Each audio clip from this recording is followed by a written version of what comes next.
N'avez-vous jamais trouvé étrange que l'expression « liberté financière » sonne aujourd'hui comme une sorte de slogan publicitaire plutôt que comme un vrai horizon? On l'entend partout, dans les vidéos, dans les pubs, dans les conseils qu'on lit sur Internet. On nous promet qu'elle se cache dans la multiplication des options. Choisir telle application, telle carte bancaire haut de gamme, tel forfait mobile, ou encore telle voiture censée ouvrir la route vers une vie plus vaste. Mais quand on prend un instant pour regarder autour de nous, ce que l'on voit, ce n'est pas vraiment la sérénité. C'est souvent autre chose. Une tension permanente, une inquiétude qui ne dit pas son nom, cette impression de courir sans savoir exactement ce qui nous attend au bout de la course. C'est ce paradoxe qu'il faut comprendre, car le monde d'aujourd'hui ne nous enferme pas dans une cellule avec des barreaux visibles. Il nous place dans un immense labyrinthe. Les couloirs y sont agréables, lumineux, remplis d'écrans et de panneaux qui nous invitent à consommer. On a l'illusion d'avoir 1000 chemins possibles, mais ce qu'on oublie, c'est que le plan du labyrinthe a été dessiné bien avant qu'on y entre.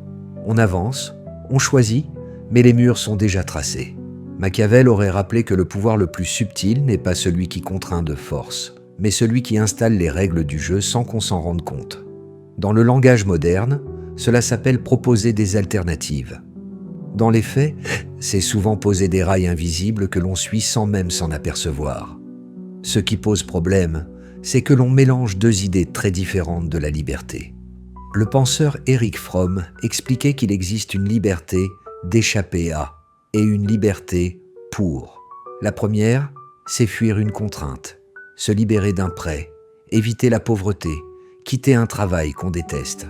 La seconde, beaucoup plus profonde, c'est construire une vie qui a du sens, une vie qui ressemble vraiment à ce que l'on veut. Aujourd'hui, la société met presque toute son énergie sur la première. On apprend à éviter les dangers, à se protéger, mais pas vraiment à créer quelque chose de personnel. Résultat, on sait fermer des portes, mais pas bâtir une maison. On dépense notre énergie financière à calmer nos peurs, plutôt qu'à tracer une vraie direction. Et si la liberté n'était pas une destination lointaine, mais une façon de vivre dès maintenant? Machiavel insistait sur ce point. Le moment clé, ce n'est pas demain, c'est l'instant où l'on décide d'agir. Pour lui, la véritable force, la vertu, c'est la capacité à saisir une situation et à l'orienter dans le sens qu'on veut, au lieu de toujours repousser à plus tard. Si on applique ça à l'argent, la leçon est claire.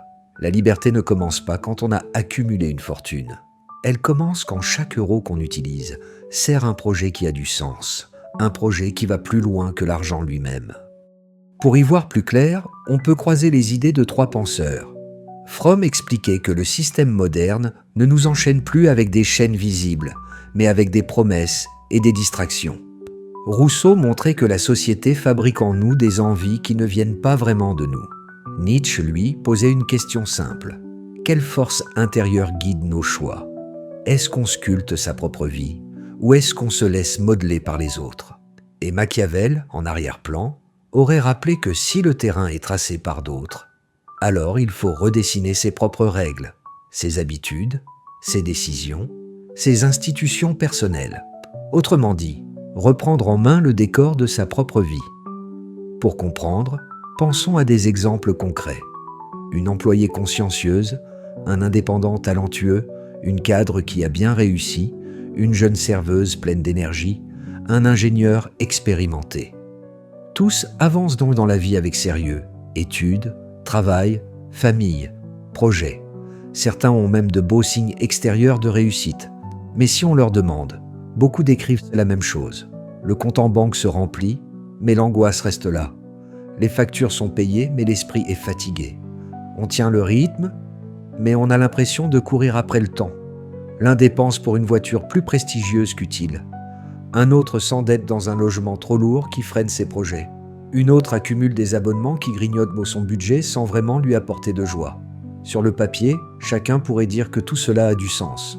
Mais au fond, tous sentent que cette addition d'engagement ne rime pas avec une vraie liberté. Alors, d'où viennent ces blocages qui nous enferment?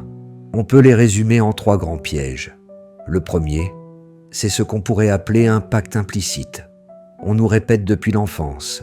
Fais des études, contracte des prêts s'il le faut, décroche un bon travail, achète une maison, rembourse pendant des années.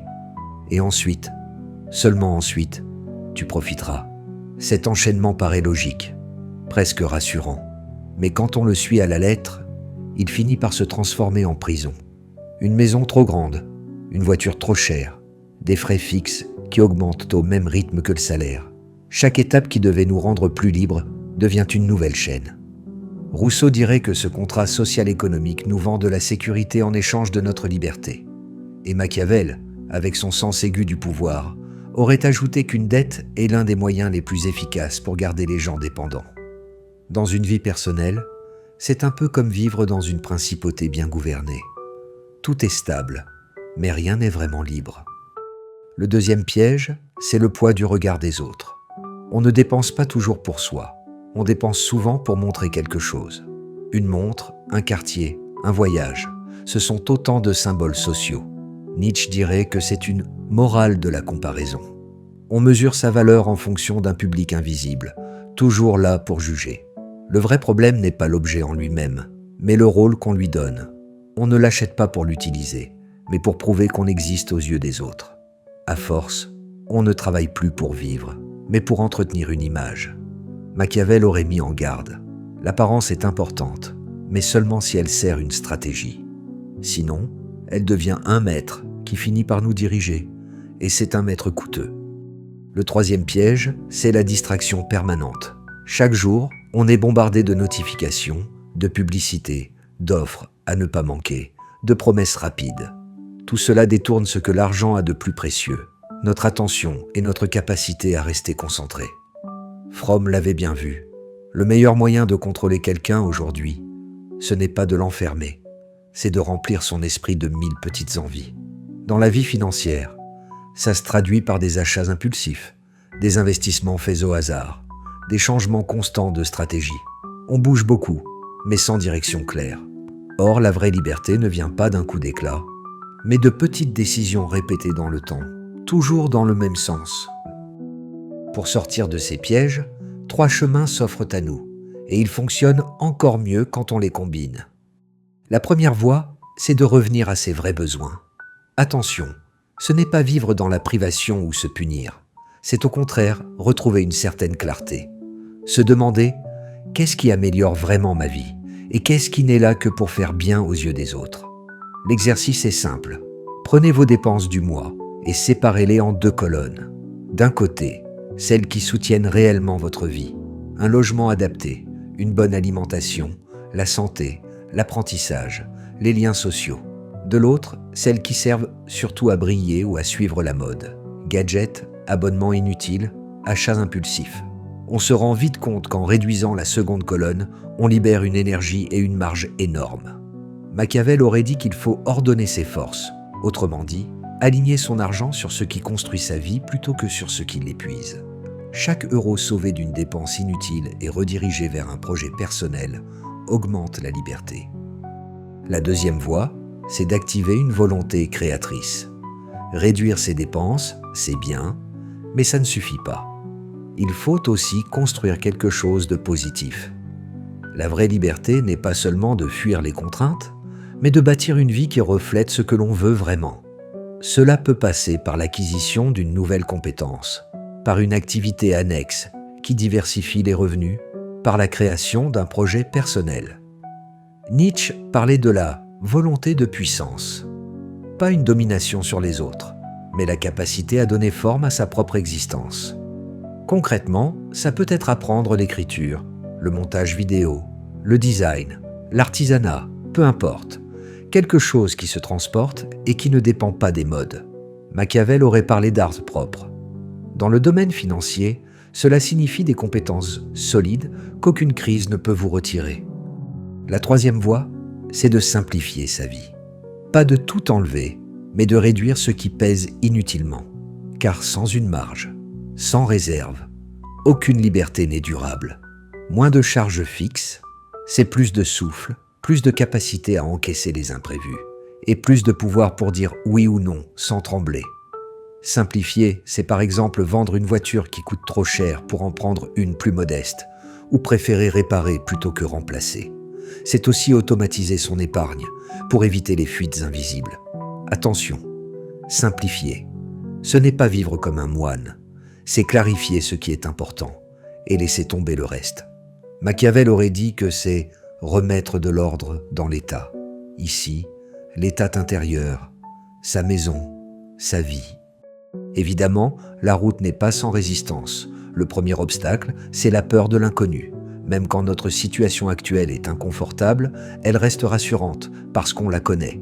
L'idée de changer fait peur, car on ne sait pas ce qui nous attend de l'autre côté. Pourtant, il n'est pas nécessaire de tout bouleverser d'un coup. On peut avancer par petites étapes. Arrêter une dépense inutile, apprendre une nouvelle compétence, tester une petite source de revenus en parallèle. On ne saute pas dans le vide sans corde, on construit la corde petit à petit. Fromm dirait que la vraie liberté demande du courage, mais que ce courage se développe progressivement. Et Machiavel aurait ajouté qu'il faut éviter les révolutions brutales. Mieux vaut préparer le terrain avec patience avant de changer de cap. Le deuxième obstacle, c'est la pression du regard des autres. Décider de vendre une voiture qui faisait bien paraître, refuser une promotion qui prend tout le temps, ou encore déménager dans un logement plus simple. Ce sont des choix qui surprennent souvent l'entourage. On entend des phrases comme « tu es fou » ou « tu gâches une opportunité ». C'est pourquoi il est essentiel de s'entourer de personnes qui comprennent cette démarche. Amis, groupes, communautés qui partagent une vision différente. Ils savent qu'un coût fixe en moins, c'est un peu de liberté en plus. Nietzsche dirait qu'il faut apprendre à se détacher des applaudissements extérieurs et fonder son estime de soi sur la cohérence de ses propres choix. Le troisième obstacle, c'est l'habitude d'attendre. On se dit toujours « je commencerai quand j'aurai plus d'argent, quand j'aurai plus de temps, quand je serai prêt ». Mais ce moment parfait n'arrive jamais. La liberté, ce n'est pas une date future, c'est une décision qui se prend aujourd'hui. Et même une toute petite action peut changer la donne. Programmer un virement automatique, consacrer 30 minutes par jour à une nouvelle compétence, fixer une échéance pour renégocier un contrat inutile. Machiavel aurait conseillé de créer de vraies institutions personnelles, des règles simples et stables, qui nous guident même quand on est fatigué ou démotivé. À ce stade, il est important d'imaginer très concrètement ce que pourrait être le changement. Visualisons une semaine type, avant et après un réalignement. Avant, on se lève à heure fixe, on court après le temps, on enchaîne transports et journées de travail denses. On fait des petits achats pour compenser la fatigue. On passe des heures devant les écrans le soir, on dort mal et on repousse sans cesse ses projets. Après, les charges fixes sont réduites. Une partie du travail est réorientée vers des missions choisies. 1 heure par jour est consacrée à développer une compétence qui peut rapporter. Les achats sont moins nombreux, mais plus satisfaisants. On économise de l'énergie, autant mentale que financière. Rien d'extraordinaire n'a changé en apparence, et pourtant tout est différent, car les flux ont pris une autre direction. Ce déplacement ne rejette pas la réussite matérielle, il la remet simplement à sa place. La vraie question n'est pas d'avoir plus ou moins, mais de se demander dans quel but. Une même somme d'argent peut servir à nourrir une image fragile, ou au contraire à construire une autonomie solide. Une promotion peut être vécue comme une chaîne dorée qui enferme, ou comme une rampe de lancement vers une nouvelle étape. Ce n'est pas le montant qui compte, mais l'intention qu'on y met, et les règles qu'on se fixe. Machiavel aurait insisté, il ne faut pas confondre parure et puissance. Gouverner sa vie, c'est identifier ce qui augmente réellement sa capacité d'agir, pas seulement ce qui brille. Il faut aussi apprendre à clarifier son rapport au risque. La peur de perdre pousse souvent à conserver des équilibres qui, en silence, coûtent plus cher qu'on ne croit. Pourtant, un risque calculé, limité, préparé par une petite réserve et une compétence solide, peut ouvrir la porte à une stabilité bien plus grande. L'idée n'est pas de se lancer tête baissée dans l'inconnu, mais de construire patiemment une marge qui permet de choisir. Machiavel aurait parlé ici de fortification, une trésorerie simple, des engagements faciles à modifier, des relations variées et surtout une citadelle intérieure. Ce savoir-faire que personne ne peut nous enlever. Il faut aussi réfléchir à la façon dont on mesure ses progrès. Le système actuel nous pousse à compter surtout l'argent, la taille de la maison ou le nombre de vues sur un écran. Mais il existe d'autres indicateurs bien plus révélateurs. Combien d'heures par semaine sont vraiment libres pour ce qui compte? Quelle est notre capacité à encaisser un imprévu sans paniquer? Quelle part de notre budget est consacrée à apprendre, à entretenir notre santé ou nos relations? Quand on change ainsi les critères de mesure, nos choix se transforment naturellement. Jour après jour, on peut voir si notre liberté s'élargit ou si elle recule. L'une des plus grandes erreurs, c'est d'attendre le moment parfait pour se lancer. Ce moment n'existe pas. La liberté n'est pas une récompense qu'on reçoit à la fin d'un long parcours, c'est une attitude qu'on adopte dès maintenant. Décider que l'argent est au service de notre projet de vie, et non l'inverse. Fromm dirait que c'est la naissance d'une vraie liberté intérieure. Rousseau y verrait une reprise de souveraineté sur soi-même. Nietzsche parlerait d'une volonté qui cesse d'emprunter ses raisons de vivre aux autres. Et Machiavel, fidèle à son réalisme, dirait que c'est le passage de la dépendance aux armes propres, la capacité à compter sur ses propres moyens. Alors, comment commencer dès aujourd'hui? En posant un geste simple qui a deux effets, réduire une dépendance et augmenter une capacité. Par exemple, résilier un abonnement que l'on n'utilise pas et utiliser l'argent économisé pour suivre une petite formation.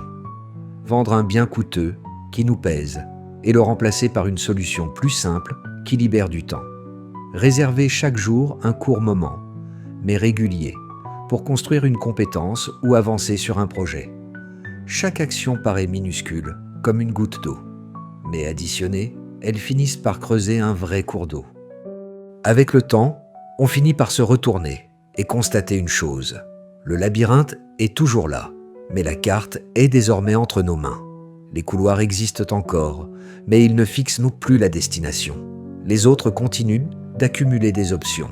Nous, on élargit nos marges de manœuvre. C'est le même monde, mais utilisé autrement. Machiavel aurait sans doute souri. La fortune, c'est-à-dire ce qu'on ne contrôle pas, reste présente. Mais la vertu, l'art d'agir selon un projet clair, reprend enfin sa place.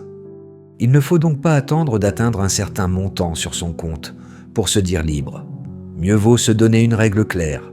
Chaque dépense doit renforcer notre capacité d'action, chaque engagement doit rester réversible et chaque semaine doit contenir au moins un pas qui augmente notre autonomie. Alors, on découvre que la liberté financière n'est pas un rêve lointain ni un slogan accrocheur, mais une discipline tranquille, presque artisanale. Elle ne se montre pas, elle se vit. Et souvent, elle devient contagieuse. Les proches remarquent le changement, voyant que la peur recule, que la présence augmente. Ils finissent par demander « Comment as-tu fait ?» Et la réponse est simple. En arrêtant de laisser l'argent décider de ma vie et en faisant en sorte que ma vie décide de l'argent. Au bout de ce chemin, la question de départ se transforme. On ne se demande plus « Combien faut-il d'argent pour être libre ?» mais plutôt « De quoi cette liberté a-t-elle besoin, concrètement, cette semaine ?» Cela peut être un refus, une vente, un apprentissage, ou simplement une petite décision répétée encore et encore. C'est de cette manière qu'une vie cesse d'être subie et recommence à être conduite en pleine conscience. Il n'y a pas de fanfare à l'arrivée, d'ailleurs il n'y a même pas vraiment d'arrivée. Mais, jour après jour, il y a plus de place pour ce qui compte vraiment. Et quand on se surprend à faire des choix avec plus de légèreté, on réalise que la cage n'était pas faite de barreaux visibles, mais d'habitude. Machiavel l'aurait dit sans détour. La liberté n'est jamais donnée, elle se conquiert par l'ordre qu'on met en soi. Fromm, Rousseau et Nietzsche auraient été d'accord. Être libre, ce n'est pas atteindre une somme d'argent, c'est une façon d'habiter sa vie. Alors, que chacun pose un premier geste dès aujourd'hui. Minuscule, clair, mais irréversible. Cela peut être une suppression, une inscription, un simple transfert, et qu'il soit accompagné d'une phrase discrète. Désormais, l'argent sert la vie, et non l'inverse. À partir de là, tout devient plus simple. La liberté cesse d'être un mirage et devient une pratique quotidienne. Et une fois commencée, cette pratique n'appartient plus à personne d'autre qu'à celui qui la vit.